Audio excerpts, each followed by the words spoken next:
दोस्तों आज हम इलेक्ट्रिकल के एक ऐसे सवाल पे बात करने वाले हैं जिसका जवाब अधिकतर लोग गलत दे रहे होते हैं। सवाल है कि अगर हम अर्थिंग और न्यूट्रल के बीच में वोल्टेज को मेजर करते हैं तो इसके बीच में क्या वोल्टेज आना सही है या फिर गलत है। तो दोस्तों मैं आपको सबसे पहले स्टार्टिंग में यह बताना चाहता हूँ कि लोगों के द्वारा यहाँ गलती क्या होती है। कुछ लोग इस सवाल में जवाब देते हैं कि हमारा जो अर्थिंग और न्यूट्रल के बीच में जो वोल्टेज है वह हमारा मिनिमम 1.5 वोल्टेज होना चाहिए, इससे नीचे वोल्टेज नहीं होना चाहिए। और कुछ लोग बोलते हैं कि हमारा न्यूट्रल और अर्थिंग के बीच में वोल्टेज हमारा 0 होना चाहिए। तो आखिरकार सही आंसर क्या है और आपको इंटरव्यू में इसका क्या जवाब देना है वो सब आज के इस वीडियो में हम जान लेंगे। तो बिना ज्यादा देरी करे वीडियो को स्टार्ट कर लेते हैं। दोस्तों अर्थिंग और न्यूट्रल के बीच में वोल्टेज आना चाहिए या फिर नहीं आना चाहिए, इसको जानने से पहले आपको एक छोटी सी बात यह पता होनी चाहिए कि हमारी जो अर्थिंग की जाती है यह अर्थिंग इलेक्ट्रिकल में मुख्य 2 वजह से की जाती है। एक अर्थिंग होती है जो होती है हमारी सिस्टम के प्रोटेक्शन के लिए। सिस्टम के प्रोटेक्शन का मतलब हमारा जो ट्रांसफार्मर है, हमारी जो मोटर है, हमारी जो इक्विपमेंट है, उन इक्विपमेंट के प्रोटेक्शन के लिए।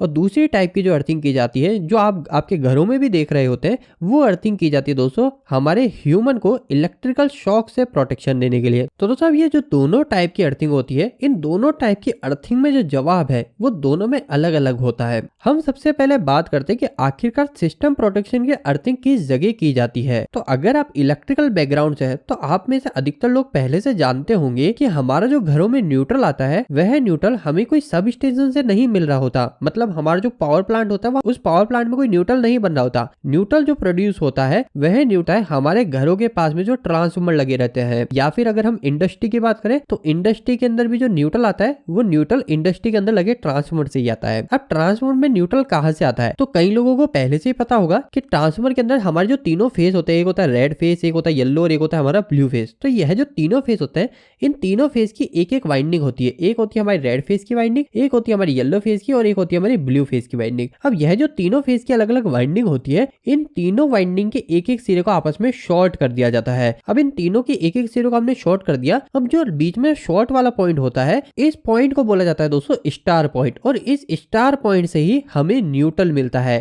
अब हमारे जो घरों में न्यूट्रल आता है वो न्यूट्रल भी इसी ट्रांसफार्मर के इसी स्टार पॉइंट से आता है। लेकिन दोस्तों इसी के बीच में क्या होता है, यह जो न्यूट्रल है इस न्यूट्रल को स्ट्रॉन्ग करने के लिए, यानी कि हमारा जो न्यूट्रल है यह न्यूट्रल स्ट्रॉन्ग रहे, कभी इस पर ज्यादा लोड भी जोड़ दिया जाए तो हमारे न्यूट्रल के जो वोल्टेज है वो 0 ही बने रहे। इसके लिए क्या करते हैं, यहाँ पर इस न्यूट्रल को अर्थ कर देते हैं। जो हमारा ट्रांसफार्मर होता है इस ट्रांसफार्मर के पास में ही इस न्यूट्रल को अर्थ से जोड़ देते हैं। अब दोस्तों जब इसे अर्थ से जोड़ दिया जाता है तो क्या बोला जाता है कि हमने इस न्यूट्रल को ग्राउंड कर दिया और इसी को ही हम ग्राउंडिंग बोलते हैं। तो अगर आप इतने समय से ऐसा सोच रहे थे कि जो अर्थिंग होती है इस अर्थिंग को सिर्फ हमें इलेक्ट्रिकल शॉक से प्रोटेक्शन देने के लिए ही करा जाता है तो आप गलत थे। अर्थिंग को हमारे इलेक्ट्रिकल के लोड को प्रोटेक्शन देने के लिए भी किया जाता है। और वो किस जगह किया जाता है, वो किया जाता है हमारे ट्रांसफार्मर के न्यूट्रल को ग्राउंड करके। तो अब आपको ये बात क्लियर हो गई। अब दोस्तों यहाँ पर मैं एक और बात बता दूं कि अब इस ट्रांसफार्मर का जो आउटपुट का लोड है, जो भी इस ट्रांसफार्मर के आउटपुट से हमने लोड जोड़ रखा है, उस लोड को अगर मुझे कोई अर्थिंग देनी होगी, जैसे मान लो कि मेरे पास में एक मोटर है और यह मोटर मेरी सिंगल फेस से चलने वाली है, तो मैं मेरी इस मोटर को यहाँ से रेड फेस ला के दे दूंगा और हमारा न्यूट्रल ला के दे दूंगा। अब अगर मेरे को इस मोटर को अर्थिंग भी देनी है इसको प्रोटेक्शन के लिए कि अगर कोई इसको छू ले तो मैं क्या करूंगा, हमारी ऐसे नहीं कि मेरी इसी अर्थिंग को यूज कर लूंगा जो मैंने ग्राउंड करा है न्यूट्रल से, इस अर्थिंग को मैं यूज नहीं कर सकता। मैं मोटर के लिए एक अलग से सेपरेट अर्थिंग करूंगा। मतलब क्या हुआ, हमें जो इलेक्ट्रिकल शॉक से प्रोटेक्शन के लिए जो अर्थिंग की जाती है वो हमारी डिफरेंट होती है और जो हमारे सिस्टम प्रोटेक्शन के लिए अर्थिंग जो की जाती है वो हमारी डिफरेंट की जाती है। तो दोनों अलग अलग अर्थिंग होती है। तो आपको बस यही बेसिक सी चीज पता होनी चाहिए थी। अब मैं आपको डायरेक्ट हमारे सवालों के जवाब की बात करते हैं, क्या अर्थिंग और न्यूट्रल के बीच में वोल्टेज आना सही है या फिर गलत है। तो दोस्तों इसका जवाब सिंपल सा है। अगर हम बात करते हैं हमारे न्यूट्रल और हमारे ग्राउंडिंग के बीच में, ग्राउंडिंग मतलब जो हमने हमारे ट्रांसफार्मर का जो स्टार पॉइंट था उस स्टार पॉइंट के न्यूट्रल को स्ट्रॉन्ग करने के लिए हमने जो अर्थिंग करी थी, अगर हम इन दोनों के बीच में बात करेंगे तो यहाँ पर जो वोल्टेज होना चाहिए वो हमारा 0 आना चाहिए। अगर यहाँ पे 1 वोल्टेज भी आ रहा है तो वह जो हमारी ग्राउंडिंग है उस ग्राउंडिंग को भी खराब कंसीडर किया जाता है। यहाँ पर हमारा वोल्टेज 0 होना चाहिए। तो वोल्टेज को मेजर किया जाएगा, हमारी जो अर्थिंग है इस अर्थिंग के यहाँ पे एक लीड को लगाया जाएगा और दूसरी लीड को हमारे ट्रांसफार्मर के न्यूट्रल पे हमारा लगा दिया जाएगा और इस जगह हम वोल्टेज को मेजर कर लेंगे। तो अब आपको पता चल गया। इस केस में अगर हम बात करते हैं हमारे न्यूट्रल और ग्राउंडिंग के बीच में, तो हमारा जो वोल्टेज है वो हमारा 0 आना चाहिए। अब सेकंड बात करते हैं, जब हमने हमारी अर्थिंग को इलेक्ट्रिकल शॉक से प्रोटेक्शन के लिए लगा रखा है, मतलब ह्यूमन सेफ्टी के लिए जो अर्थिंग का उपयोग किया जा रहा है, उसमें वोल्टेज आना सही या फिर गलत है। तो दोस्तों यहाँ पे मैं आपको बताना चाहता हूँ, यहाँ पे आपको अर्थिंग और न्यूट्रल के बीच में मल्टीमीटर में कुछ ना कुछ वोल्टेज जरूर से देखने को मिलेंगे। अब चाहे वो वोल्टेज 1 वोल्ट भी हो सकता है या इससे भी कम हो सकता है, पर यहाँ पे आपको वोल्टेज आना चाहिए। अब यहाँ पे कुछ वोल्टेज क्यों आना चाहिए? कई सारे लोग आपको यह बोल सकते हैं कि यहाँ पे आपका 0 वोल्टेज भी आ सकता है, और वह सही है, लेकिन दोस्तों मैं आपको बताना चाहता हूँ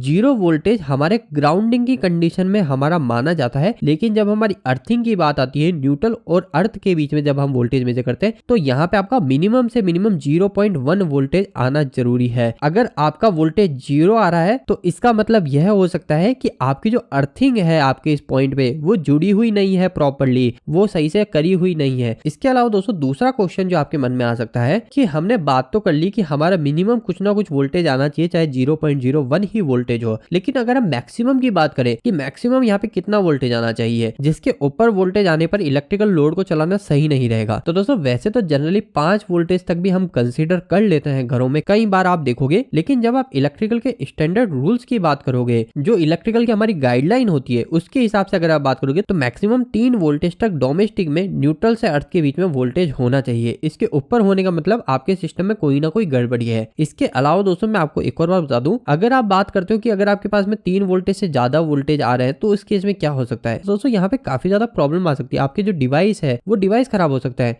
अगर मैं आपको एक उदाहरण की बात बताऊं, तो हमारी जो एक्सरे मशीन होती है, आप सभी ने देखा होगा, वो एक सेंसिटिव डिवाइस है, सेंसिटिव उपकरण है। अगर उस एक्सरे मशीन को ऐसी सप्लाई पे कनेक्ट किया जाएगा जहाँ पे न्यूट्रल और अर्थ के बीच में वोल्टेज हमारा 3 वोल्टेज तक जा रहा है, तो वो एक्सरे मशीन सही से काम ही नहीं करेगी। वहां पर तो हमारा 1.5 वोल्टेज भी हमारे लिए ज्यादा होगा, उसको भी कम करना पड़ेगा। तो इसलिए हमारे डिवाइस पे, हमारे उपकरण पे डिपेंड करता है। वैसे इलेक्ट्रिकल की गाइडलाइन की बात करें कि मैक्सिमम डोमेस्टिक के अंदर 3 वोल्टेज तक जाता है, लेकिन प्रैक्टिकल लाइफ में हम इसको 5 वोल्टेज तक भी कंसीडर कर लेते हैं। अब हम अगले सवाल पे बात करते हैं कि अगर आपके न्यूट्रल और अर्थ के बीच में ज्यादा वोल्टेज आ रहा है, 3 वोल्टेज 5 वोल्ट से ज्यादा वोल्टेज आ रहा है, तो इसके पीछे क्या वजह हो सकती है? ऐसा ज्यादा वोल्टेज क्यों आ रहा है? तो दोस्तों यहाँ पे मुश्किल 2-3 रीजन ही निकल के आते हैं। पहला रीजन हो सकता है कि आपके जो इलेक्ट्रिकल का कोई डिवाइस है, जैसे हमारा कोई फैन है, उसके फैन की वाइंडिंग में हमारी कोई गड़बड़ी आ रही है, तो इसकी वजह से भी आपको ये समस्या देखने को मिल सकती है। तो इसके लिए आप क्या कर सकते हो, आप सभी उपकरण को बंद करके न्यूट्रल और अर्थ के बीच में वोल्टेज मेजर कर सकते हो, और फिर आप मॉनिटर कर सकते हो कि कौन से लोड को चलाने के बाद में आपके न्यूट्रल और अर्थ के बीच में वोल्टेज बढ़ जाता है। तो इससे आपको पता चल जाएगा किस उपकरण में हमारी गड़बड़ी है। इसके अलावा दोस्तों दूसरी चीज हो सकती है हमारी इम्प्रॉपर या incorrect wiring. Incorrect wiring, improper wiring का मतलब क्या है? तो दोस्तों ज्यादातर क्या होता है, आप घरों के अंदर देखोगे, आप जैसे मान लीजिए कि हमारी जो मेन सप्लाई लाइन है, अब यहाँ से हमारे पास में ये 3 रूम है, 1 2 3। अब क्या करते हैं, फेज तो हमारे तीनों रूम के लिए यहाँ से मेन लाइन से अलग अलग वायर ले जाते हैं, लेकिन जब न्यूट्रल की बात आती है तो न्यूट्रल क्या करता है, सिर्फ एक ही न्यूट्रल के वायर को ले लेते हैं और यहाँ पे लाके इसी न्यूट्रल को दूसरे रूम में ले जाते हैं और तीसरे रूम में भी ले जाते हैं। तो दोस्तों यह जो तरीका है इसे बोलते हैं हम इनप्रॉपर वायरिंग, ये गलत वायरिंग है। तो अगर इस तरीके से गलत वायरिंग की जाती है तो इसकी वजह से भी हमारे जो न्यूट्रल और अर्थ के बीच में है वो वोल्टेज ज्यादा आ जाते हैं। इसके अलावा दोस्तों तीसरी समस्या आती है वो होती है हमारी न्यूट्रल ओवरलोडिंग की। अब न्यूट्रल ओवरलोडिंग एक कंडीशन तो मैंने आपको बता दी, जो हमारे मेन लाइन से न्यूट्रल को सभी रूम के अंदर हमारा डायरेक्ट हमारा ट्रांसफर कर दिया, लेकिन इसके अलावा जो ओवरलोडिंग होती है ना दोस्तों, वो एक और तरीके से हो जाती है। वो कैसे हो जाती है? कई बार क्या होता है दोस्तों, मान लीजिए हमारा एक कोई मोटर है, इस मोटर को चलाने के लिए हमारे यहाँ से सप्लाई भेज रहे हैं, एक फेज और एक न्यूट्रल भेज रहे हैं। तो क्या करते हैं कुछ लोग, फेज वायर के लिए तो 2.5 स्क्वायर mm का वायर ले लेंगे और यहाँ मोटर को दे देंगे, लेकिन न्यूट्रल के लिए क्या करेंगे, वो 1 स्क्वायर mm के वायर को लाके जोड़ देंगे। अब ऐसा करने से क्या होता है दोस्तों, जो इतना लंबा वायर डाला है इसकी वजह से क्या होगा, इस वायर में हमारा काफी ज्यादा वोल्टेज ड्रॉप होगा, और वोल्टेज ड्रॉप होगा तो हमारा जो यहाँ पे मोटर के पास में जो वोल्टेज मिलेगा वो वोल्टेज कम मिलेगा। इसकी वजह से भी हमारे न्यूट्रल और अर्थ के बीच में वोल्टेज बढ़ने की समस्या पैदा होती है। अब आप क्या कर सकते हो इस केस में? इस केस में आप पहली चीज तो ये कर सकते हो कि आपकी जो मोटर है वो मोटर पास में कनेक्ट कर दो, लेकिन दोस्तों हर जगह ये पॉसिबल तो नहीं है कि हम मोटर को पास जोड़ दे। मोटर तो जहाँ पे जुड़ी हुई है वहीं पे ही चलानी पड़ेगी। तो इसके लिए आपको क्या करना पड़ेगा, आपके पास में जो आप न्यूट्रल वायर को जो डाला है आपने, वो न्यूट्रल वायर आपको थोड़ा मोटा डालना पड़ेगा। उसका जो सेक्शनल एरिया है न्यूट्रल वायर का, जैसे 1.5 स्क्वायर mm का डाला है, तो अगर वहाँ पे न्यूट्रल की 2.5 स्क्वायर mm की रिक्वायरमेंट है तो आप वहाँ 2.5 स्क्वायर mm की न्यूट्रल की वायर डालिए। ऐसा करने से क्या होगा, हमारे न्यूट्रल वायर का रेजिस्टेंस कम हो जाएगा और हमारा जो न्यूट्रल और अर्थ के बीच में वोल्टेज की समस्या आ रही है वो भी कम हो जाएगी। इसके अलावा दोस्तों आखिरी चीज, कुछ लोगों के पास में जो न्यूट्रल और अर्थ के बीच में वोल्टेज आ रहे हैं ना, वो 10 वोल्ट 15 वोल्ट 20 वोल्ट इतने नहीं आ रहे, उनके बहुत ही ज्यादा आ रहे हैं, उनके 50 वोल्ट 60 वोल्ट भी आ जाते हैं। तो इसके पीछे क्या रीजन है इतने ज्यादा वोल्टेज आने के पीछे? यहाँ पर ज्यादातर जो चांस है वो इसी चीज के है कि आपका कोई ना कोई फॉल्टी लोड जो है, कोई खराब उपकरण जो है वो आपके सिस्टम पे जुड़ा हुआ है। जैसे उदाहरण के लिए आपका कोई सीलिंग फैन है, उस सीलिंग फैन की जो वाइंडिंग है वो वाइंडिंग कहीं से डैमेज है, तो वाइंडिंग डैमेज होने के कारण क्या हो गया, जो हमारे फैन की बॉडी है उस बॉडी में भी हमारा कुछ वोल्टेज चले जाता है। अब वोल्टेज चले जाएंगे तो हमारे वोल्टेज हमें ज्यादा देखने को मिलेंगे। तो अगर आपके इतने ज्यादा वोल्टेज आ रहे हैं तो आपको पता डायरेक्ट चल जाना चाहिए कि कहीं ना कहीं हमारा जो उपकरण है उसमें कोई ना कोई फॉल्ट है। तो दोस्तों उम्मीद करता हूँ इस वीडियो के अंदर मैंने आपके अर्थिंग और न्यूट्रल के बीच में जो वोल्टेज आने की समस्या होती है या फिर इससे रिलेटेड जो भी सवाल होते हैं वो क्लियर कर दिए होंगे। आपको आज का ये वीडियो कैसा लगा प्लीज हमें एक लाइक करके जरूर बताइएगा। अगर आपके मन में इस वीडियो के प्रति इलेक्ट्रिक जुड़ा अभी भी कोई सवाल रहेगा तो आप मुझे नीचे कमेंट बॉक्स में कमेंट करके पूछ सकते हैं। इलेक्ट्रिक पसंद करते हैं आज हमारे चैनल को सब्सक्राइब कर लीजिए। आज के लिए इतना ही, धन्यवाद।